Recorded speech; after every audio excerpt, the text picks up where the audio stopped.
Raju, yes. എന്തൊക്കെയുണ്ട് വിശേഷം? സുഖം. നിങ്ങളിപ്പോൾ എങ്ങനെ റെസ്റ്റോറൻറ്റൊക്കെ എങ്ങനെ വന്നു?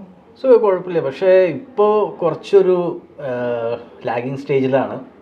അത്രയൊന്നും കച്ചവടം ഇപ്പോൾ വരുന്നില്ല ആക്ച്വലി ബിസിനസ്സിൽ. എന്താണ് നിങ്ങൾക്ക് അങ്ങനെ പ്രശ്നം തോന്നാൻ കാര്യം? മെയിൻലി കോസ്റ്റാണ് മെയിൻറ്റെയിൻ ചെയ്യാൻ കഴിയുന്നില്ല. കാരണം വെച്ചാൽ അത്രയും റോ മെറ്റീരിയലിന് കോസ്റ്റ് വരുന്നുണ്ട്, സ്റ്റാഫിന് സാലറി കൊടുക്കണം. സോ ഇതെല്ലാം കൂടി മാനേജ് ചെയ്യുമ്പോൾ അത്രയും നമുക്ക് പ്രോഫിറ്റ് കിട്ടുന്നില്ല. ഓക്കെ, ഇപ്പോൾ നിങ്ങൾ തുടങ്ങിയിട്ട് എത്ര ആളായി? ഏകദേശം 2 വർഷമായി. 2 വർഷം. ഓക്കെ, അപ്പോൾ നിങ്ങൾ എങ്ങനെ പ്രൈസിംഗ് ഒക്കെ എങ്ങനെയായിരുന്നു ചെയ്തത്? പ്രൈസിങ് ഇപ്പോൾ അറിയാലോ, ഇപ്പോൾ ഭയങ്കര കോമ്പറ്റീഷൻ ആണ് മാർക്കറ്റിൽ. അപ്പോൾ ഞാൻ സ്വതവേ എന്താ ചെയ്യണമെന്ന് വെച്ചാൽ അടുത്തുള്ള റെസ്റ്റോറൻറ്റ്സ് എങ്ങനെ കൊടുക്കണമെന്ന് വെച്ചാൽ അതിനെക്കുറിച്ച് കുറച്ചൊരു പ്രൈസ് കുറച്ചിട്ടാണ് ഞാൻ എൻ്റെ പ്രൊഡക്റ്റിൻ്റെ എൻ്റെ ഈ പറഞ്ഞ ഫുഡൊക്കെ ഞാൻ കൊടുക്കുന്നത്.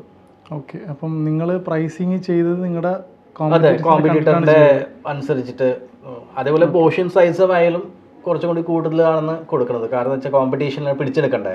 ഓക്കെ, അപ്പം നിങ്ങൾ ഇപ്പോൾ പറയുന്നത് പ്രകാരം പ്രൈസിങ് അവരെ കണ്ടിട്ടാണ് നമ്മൾ പ്രൈസിങ് സെറ്റ് ചെയ്തത്. അതെ. ക്വാണ്ടിറ്റി ആണെങ്കിൽ അവരെയും കാട്ടി കൂടുതൽ നമ്മൾ കൊടുക്കുന്നുണ്ട്. അപ്പോൾ ഞാനൊരു സിമ്പിളായിട്ടൊരു ചോദ്യം ചോദിച്ചോട്ടെ. നമ്മൾ നമ്മുടെ കോമ്പറ്റീറ്റേഴ്സ് നമ്മളെയും കാട്ടി മുന്നിൽ സ്റ്റാർട്ട് ചെയ്തവർ, അവർക്ക് നമ്മളെയും കാട്ടി സെയിൽ കാണും. ഈ പറഞ്ഞതുപോലെ കോസ്റ്റ് അതിനനുസരിച്ച് അവർക്ക് കമ്പാരിറ്റീവ്ലി സെയിൽ കൂടുതലുള്ളത് കൊണ്ട് തന്നെ പർച്ചേസും അതിന് അനുവാദികമായിട്ട് പർച്ചേസും കാണും. കോസ്റ്റ് അതിനനുസരിച്ച് അവർക്ക് പർച്ചേസിൻ്റെ ബെനിഫിറ്റും കിട്ടും. നമ്മൾ ഈ പറഞ്ഞതുപോലെ പ്രൈസിങ് സെറ്റ് ചെയ്തപ്പോൾ ഇവരെ കണ്ടിട്ടാണ് പ്രൈസിങ് സെറ്റ് ചെയ്തത്. പോർഷൻ സൈസ് ആണെങ്കിൽ നമുക്ക് അവരെയും കാട്ടി കൂടുതൽ കൊടുക്കുന്നുള്ളൂ. അപ്പം ഇതാണ് ഇതിനകത്ത് ഫസ്റ്റ് ഒരു ചാലഞ്ച് നിങ്ങൾ ഫേസ് ചെയ്യുന്നത്. രണ്ടാമത്തെ കേസ്, നമ്മളൊരു പ്രൊഡക്റ്റ്, ഇപ്പം നിങ്ങൾ എന്തൊക്കെയാണ് പ്രൊഡക്റ്റ് വരുന്നത്?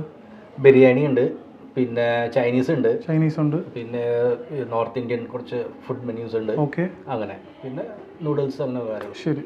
അപ്പം ഞാനിപ്പോൾ ഓരോ പ്രൊഡക്റ്റും എടുക്കുകയാണെന്ന് വിചാരിച്ചു. അപ്പോൾ നമ്മൾ ഓരോ പ്രൊഡക്റ്റും നിങ്ങൾ നിയർ ബൈ ഷോപ്പിലെ ഓരോ പ്രൈസിങ് കണ്ടിട്ടായിരിക്കും നിങ്ങൾ സെറ്റ് ചെയ്തത്. അവർ പർച്ചേസ് ചെയ്യുന്ന സ്ഥലത്ത് നിന്ന് തന്നെ ആവണമെന്നില്ല നിങ്ങൾ പർച്ചേസ് ചെയ്യുന്നത്.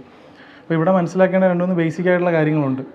അതായത് നമ്മൾ ഒരു പ്രൊഡക്റ്റ് ഉണ്ടാക്കുന്നു. ഇപ്പോൾ നിങ്ങളൊരു ബിരിയാണി നിങ്ങൾ 150 രൂപയ്ക്കാണ് കൊടുക്കുന്നതെന്ന് വിചാരിച്ചു. ആ 150 രൂപയ്ക്ക് കൊടുക്കുന്ന ബിരിയാണി നിങ്ങൾക്ക് ഉണ്ടാക്കാൻ എത്ര കോസ്റ്റ് വരുന്നുണ്ട്? ആ കോസ്റ്റ് നിങ്ങൾ എടുക്കണം. ആ കോസ്റ്റിങ്ങിൽ നിന്ന് വേണം നിങ്ങളുടെ പ്രൈസിങ് സെറ്റ് ചെയ്യാൻ. അതായത് ഇൻഗ്രീഡിയൻസിനൊക്കെ കോസ്റ്റ് നമുക്ക്. അതെ, അപ്പോൾ അതായത് ഇപ്പോൾ ഒരു ബിരിയാണിയാണ് ഉണ്ടാക്കുന്നതെങ്കിൽ ബിരിയാണിക്ക് എന്തൊക്കെ ഇൻഗ്രീഡിയൻസ് ആണ് നിങ്ങൾ ആഡ് ചെയ്യുന്നത്, അതോടൊപ്പം തന്നെ എത്ര പോർഷനാണ് നിങ്ങൾ കൊടുക്കുന്നത്.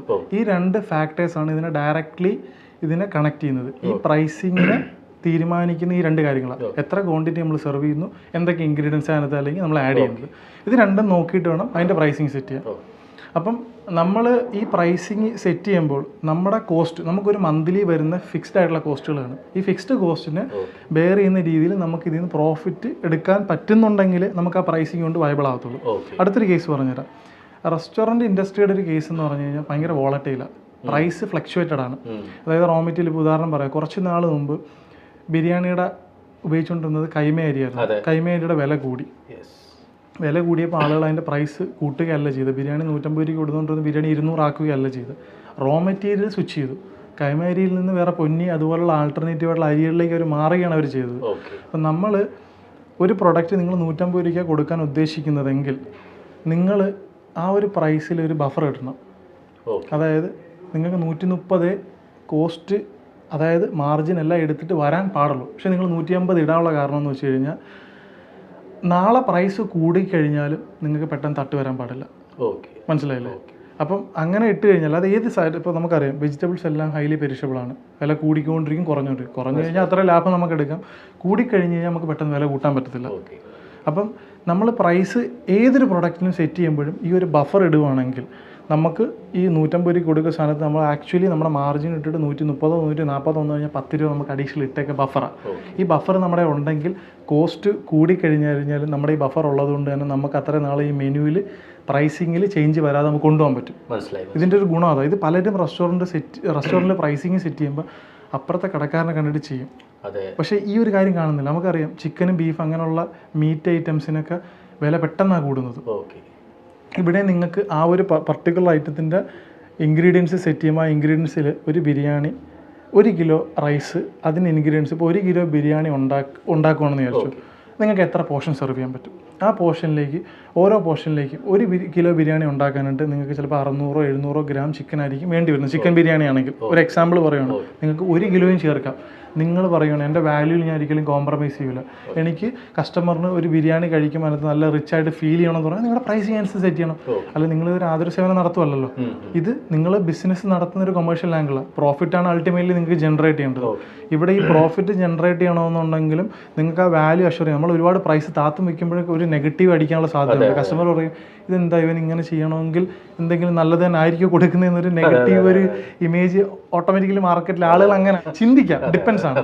അപ്പം നമ്മൾ കൊടുക്കുന്ന സാധനത്തിൻ്റെ ഒരു ബിരിയാണി ആണെങ്കിൽ ആ ബിരിയാണിക്ക് എത്ര ഇൻഗ്രീഡിയൻസ്, അതിൻ്റെ ക്വാണ്ടിറ്റി ഇത് ഡിഫൈൻ ചെയ്യുന്നതിനോടൊപ്പം തന്നെ ഈ ഒരു ബഫർ കൂടെ സെറ്റ് ചെയ്യുകയാണെങ്കിൽ നിങ്ങൾക്ക് ഇത് സർവൈവ് ചെയ്ത് കൊണ്ടുപോകാൻ പറ്റും. പിന്നെ രണ്ടാമത്തെ കേസ്, ഇപ്പോൾ നിങ്ങളൊരു റെസ്റ്റോറൻറ്റ് തുടങ്ങുമ്പോൾ നിങ്ങൾക്ക് ഒരു മനസ്സിലൊരു പ്ലാൻ ഉണ്ട്, ഞാൻ ഇത്ര രൂപ ഇൻവെസ്റ്റ് ചെയ്തിട്ടുണ്ട്, എനിക്ക് ഇത്ര നാൾ കൊണ്ട് ഇതിൽ നിന്നൊരു റിട്ടേൺ കിട്ടണം. ആ റിട്ടേൺ കിട്ടാൻ പറ്റത്തില്ലെങ്കിൽ പിന്നെ നമ്മൾ നടത്തുന്നതിൻ്റെ അർത്ഥമില്ലല്ലോ. അപ്പോൾ നിങ്ങൾക്ക് നമ്മൾ നോർമൽ ഇൻഡസ്ട്രിയിലൊരു ബെഞ്ച് മാർക്ക് പറയും 40-40-20 ഒക്കെ പറയും. പക്ഷേ ഇതൊക്കെ പ്രാക്ടിക്കലി വയബിൾ അല്ല. കാരണം 40% ഫുഡിൻ്റെ കോസ്റ്റ് വരാൻ പാടുള്ളൂ. 100 രൂപയ്ക്ക് ബിരിയാണി കൊടുക്കുന്നത് 40 രൂപ അതിൻ്റെ ആ ഫുഡ് ഉണ്ടാക്കാൻ 40 രൂപയ്ക്ക് ചിലവാൻ പാടുള്ളൂ. 40 രൂപ നിങ്ങൾക്ക് ബാക്കിയുള്ള നിങ്ങളുടെ റെൻറ്റ് അതേപോലെ സ്റ്റാഫിൻ്റെ സാലറി ബാക്കിയുള്ള 40 വരാൻ പാടുള്ളൂ. 20% നിങ്ങൾക്ക് നെറ്റ് കിട്ടണമെന്നാണ് പറയുന്നത്. അങ്ങനെയാണെങ്കിൽ 20% ആവറേജ് നിങ്ങൾക്ക് ഒരു വർഷം ROI തിരിച്ച് കിട്ടുന്നതെങ്കിൽ 5 വർഷം എടുക്കും ബ്രേക്ക് ചെയ്യാനാവും. അപ്പം അത് നമ്മൾ പറയുന്ന ബെയർ മിനിമം ബിസിനസ് വെച്ചിട്ട് ഇത് ഈ വോളിയം കൂടുമ്പോഴത്തേക്കും ഇത് ചിലപ്പോൾ 2 വർഷം കൊണ്ടോ 3 വർഷം കൊണ്ടോ 4 വർഷം കൊണ്ടോ കൂടാം. ഈ 40-40-20 ഒന്നും നമുക്ക് റിയലിസ്റ്റിക്കലി ഈ ഒരു ഇതിലേക്ക് കൊണ്ടുവരാൻ ഭയങ്കര ചലഞ്ചാണ്. കാരണം എന്ന് വെച്ച് കഴിഞ്ഞാൽ നമ്മളിപ്പം നിങ്ങൾ വൈറ്റിലയിലാണ് അല്ലെങ്കിൽ കൊച്ചിയിൽ എവിടെയെങ്കിലും ഒരു ഷോപ്പ് നിങ്ങൾ സ്റ്റാർട്ട് ചെയ്യുന്നതെങ്കിൽ എപ്പോഴും നിങ്ങൾ ഇൻഫ്ലുവൻസ്ഡ് ആയിരിക്കും നിങ്ങളുടെ കോമ്പറ്റീറ്ററിനെ വെച്ചിട്ട്. പക്ഷേ നിങ്ങൾ പ്രൈസ് ചെയ്യുമ്പോൾ ഈ പറഞ്ഞ ഫാക്ടറുകൾ വെച്ച് ചെയ്യുവാണെങ്കിൽ മാർജിൻ അഷ്വർ ചെയ്യാൻ പറ്റും. അല്ലെങ്കിൽ മാർജിൻ നിങ്ങൾക്ക് അഷ്വർ ചെയ്യാൻ പറ്റത്തില്ല. അപ്പോൾ നിങ്ങൾക്ക് മനസ്സിലായി എനിക്കിത് എത്ര നാളുകൊണ്ട് വൈബിൾ ആക്കാൻ പറ്റും, എങ്ങനെ ഇത് വൈബിൾ ആക്കാൻ പറ്റും, എൻ്റെ ബിൽ വാല്യൂ കൂട്ടണോ, എൻ്റെ നമ്പർ ഓഫ് വാക്കിൻസ് കൂട്ടണോ, എനിക്ക് പറയുകയാണ്. നിങ്ങൾ പറയും എനിക്ക് 4 വർഷം കൊണ്ട് ഇതിൽ നിന്ന് ROI തിരിച്ച് കിട്ടി, അടുത്ത പ്ലാനിൽ എനിക്ക് നോക്കണം. അപ്പം ഈ ഒരു 2-3 കാര്യങ്ങൾ, ഫുഡിൻ്റെ ക്വാണ്ടിറ്റി, അതിനകത്ത് ഇൻഗ്രീഡിയൻസ്, മാർജിൻ പ്ലസ് ഒരു ബഫർ ഇടണം. ബഫർ ഇട്ട് കഴിഞ്ഞാൽ പെട്ടെന്ന് പ്രൈസ് വോളറ്റൈൽ വന്നാലും നിങ്ങൾക്ക് സർവൈവ് ചെയ്യാൻ പറ്റും. കോമ്പറ്റീറ്ററിന് ചിലപ്പോൾ പ്രൈസ് സ്വിച്ച് ചെയ്തെന്ന് വരും. ഇപ്പം നമ്മൾ നിങ്ങൾക്ക് ഇൻഡസ്ട്രിക്ക് അനുസരിച്ച് പ്രൈസ് മാറ്റാൻ പറ്റത്തുള്ളൂ. നമുക്ക് മാർക്കറ്റിൽ കണ്ട് ചായക്ക് എല്ലായിടത്തും 10 എന്നുള്ള 12 ആയപ്പോഴാണ് എല്ലാവരും കൂട്ടിയത്. അപ്പം ചിലർ അവരുടെ പൊസിഷനിങ് ആദ്യമേ ഡിഫൈൻഡ് ആയതുകൊണ്ട് അവർക്ക് കൂടുതലായി, അവർ 15-20 തന്നെ ആയിരിക്കും ആദ്യം ചെയ്യുന്നത്. ബാക്കിയുള്ളവർ ഇത് ചെയ്യുമ്പോഴത്തേക്കും നിങ്ങൾക്ക് എപ്പോഴും നിങ്ങൾക്ക് കൂട്ടാൻ പറ്റത്തില്ല. ഇൻഡസ്ട്രി ഒരു അസോസിയേഷൻ ഉണ്ടല്ലോ, അപ്പോൾ അസോസിയേഷൻ തീരുമാനിക്കുന്ന പ്രകാരം നിങ്ങൾക്ക് പ്രൈസ് ചേഞ്ച് ചെയ്യാൻ പറ്റത്തുള്ളൂ. ഈ 2-3 കാര്യങ്ങൾ നോക്കുകയാണെങ്കിൽ തന്നെ നിങ്ങൾക്ക് നല്ലപോലെ കൊണ്ടുപോകാൻ പറ്റും. ക്ലാരിറ്റി കിട്ടിയില്ലേ? പിന്നെ അപ്പോൾ ചുരുക്കി പറഞ്ഞു കഴിഞ്ഞാൽ നമ്മൾ ആക്ച്വലി നല്ലൊരു സപ്ലയർ, അതായത് നമ്മൾ സപ്ലയറെ കൊണ്ട് കോൺടാക്ട് ചെയ്തിട്ട് നമുക്ക് എങ്ങനെയാണ് ആക്ച്വലി ലെസ് പ്രൈസിൽ ഈ സാധനം ഇൻഗ്രീഡിയൻസ് കിട്ടുക. പിന്നെ അതേപോലെ തന്നെ ബഫർ പ്രൈസ് അല്ലേ, ബഫർ പ്രൈസ്. ഈ ബഫർ പ്രൈസ് നമ്മൾ ആക്ച്വലി എങ്ങനെ ഫിക്സ് ചെയ്യണം? മാക്സിമം ഈ പറഞ്ഞ കോസ്റ്റ് അല്ലെങ്കിൽ മിനിമം കോസ്റ്റ്? അതായത് ഇപ്പം നമ്മളിപ്പം ഞാൻ പറഞ്ഞല്ലോ, നമ്മൾ 150 രൂപയാണ് ബിരിയാണി ഇപ്പോൾ മാർക്കറ്റിൽ 160 രൂപ ബിരിയാണി കൊടുക്കുന്നത്, ചിക്കൻ ബിരിയാണി എന്ന് വിചാരിച്ചു. ഈ സാധനം നിങ്ങൾക്ക് ഉണ്ടാക്കി എത്ര കോസ്റ്റ് വരും? 80 രൂപയാണെന്ന് വിചാരിച്ചു. അങ്ങനെയാണെങ്കിൽ 50% നിങ്ങളുടെ മാർജിൻ. അപ്പം ഈ 50% മാർജിനെ നിങ്ങൾക്ക് കിട്ടത്തുള്ളൂ. നാളെ പ്രൈസ് പെട്ടെന്ന് കൂടിക്കഴിഞ്ഞാലും മാർജിൻ കട്ടായിക്കൊണ്ടിരിക്കും. അതിനനുസരിച്ച് ബാക്കിയുള്ള എക്സ്പെൻസ് മീറ്റ് ചെയ്യാനുള്ള ഫണ്ട് നിങ്ങളുടെ കയ്യിൽ അതിനനുസരിച്ച് കുറഞ്ഞുകൊണ്ടിരിക്കും. അപ്പോൾ നിങ്ങൾക്ക് ഇതിന് എടുക്കുന്ന നെറ്റ് മാറിക്കൊണ്ടിരിക്കും. അതേ സ്ഥാനത്ത് 120 രൂപയ്ക്ക് കൊടുക്കുന്ന ബിരിയാണി നിങ്ങൾക്ക് 70 രൂപയ്ക്ക് വരുവാണെങ്കിൽ നിങ്ങൾക്ക് അവിടെ എത്ര രൂപ മാർജിൻ കിട്ടി? 50% കൂടുതൽ മാർജിൻ കിട്ടി. ബഫർ സെറ്റ് ചെയ്യേണ്ട ഇത്രയേ ഉള്ളൂ. പ്രൈസ് എപ്പോഴും നമ്മൾ കോമ്പറ്റീറ്റേഴ്സുമായിട്ട് നമ്മൾ അലൈൻഡ് ആയതുകൊണ്ട് തന്നെ പ്രൈസ് സെറ്റ് ചെയ്യുന്നിടത്ത് നമ്മളൊരു മാർജിൻ നമുക്ക് ഇത്രയും കിട്ടണമെന്ന് മനസ്സിലായി. അതിന് മേളിൽ വരുന്ന പ്രൈസ് നമ്മൾ സെറ്റ് ചെയ്യുന്ന എപ്പോഴും കോമ്പറ്റീറ്ററിനെ കണ്ടിട്ടായിരിക്കും. മാക്സിമം ഫുഡിൻ്റെ കോസ്റ്റ് കൺട്രോൾ ചെയ്യുക, അതിൽ നിന്ന് മാർജിൻ ഇടുക, പ്ലസ് ഒരു ബഫർ ഇട്ട് കഴിഞ്ഞാൽ നമുക്കറിയാം മാർക്കറ്റിലൊരു പ്രീവിയസ് ഒരു 2-3 വർഷത്തെ ഒരു അനാലിസിസ് നോക്കുമ്പോൾ തന്നെ മനസ്സിലാവും പ്രൈസ് ഇത്രത്തോളം മാറിയെന്ന്. അപ്പോൾ അതിനനുസരിച്ച് ആ ബഫർ ഇട്ടാൽ മതി. അപ്പോൾ ഒരു സെർട്ടൺ പെർസെൻറ്റേജ് ആയിരിക്കും അത് ഓരോ ഐറ്റത്തിനും. അതായത് ബിരിയാണിക്ക് നിങ്ങൾ ഓയിൽ ചേർക്കുന്നുണ്ട്, റൈസ് വരുന്നുണ്ട്, വെജിറ്റബിൾസ് വരുന്നുണ്ട്, അങ്ങനെ എന്തൊക്കെയാണ് സ്പൈസസ് ആഡ് ചെയ്യുന്നുണ്ട്. അങ്ങനെ വരുന്ന ഓരോത്തിലും നിങ്ങൾ ബഫർ ഇടാൻ പറ്റുന്ന എന്തൊക്കെയാണെന്ന് നോക്കുക, എല്ലാത്തിലും ബഫർ ഇടുക.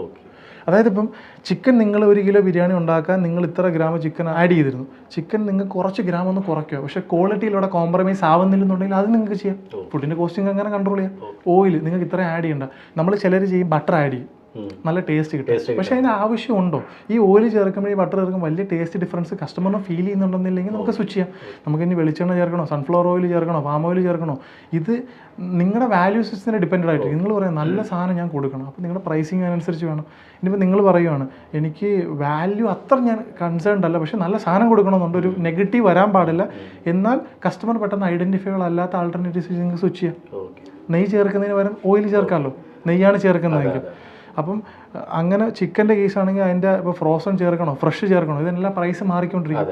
പിന്നെ പർച്ചേസ് ചെയ്യുമ്പോൾ മാർക്കറ്റിലെ റേറ്റ് എപ്പോഴും ആര് കുറച്ച് തരുന്നു അത് നമുക്ക് നോക്കണം. ഒബ്വിയസ്ലി ഇപ്പോൾ ഒന്നിൽ കൂടുതൽ സപ്ലൈ നമുക്കുണ്ട്, അതൊക്കെ സെറ്റ് ചെയ്യുന്ന കാര്യങ്ങളേ ഉള്ളൂ. അതൊക്കെ നോർമലി നമുക്ക് ചെയ്യാവുന്ന കാര്യം. പക്ഷേ ഈ പറഞ്ഞ 2-3 കാര്യങ്ങളാണ് എപ്പോഴും റെസ്റ്റോറൻറ്റ് ഇൻഡസ്ട്രിയിൽ ശ്രദ്ധിക്കേണ്ടത്. ഇത് സെറ്റ് ചെയ്യുകയാണെങ്കിൽ തന്നെ നിങ്ങൾക്ക് നല്ലൊരു മാർജിൻ എൻഷുർ ചെയ്ത് കൊണ്ടുപോകാൻ പറ്റും. ഓക്കെ അല്ലേ? താങ്ക് യു ഹർഷ, നല്ലൊരു ഇൻസൈറ്റ് തന്നത്. Thank you.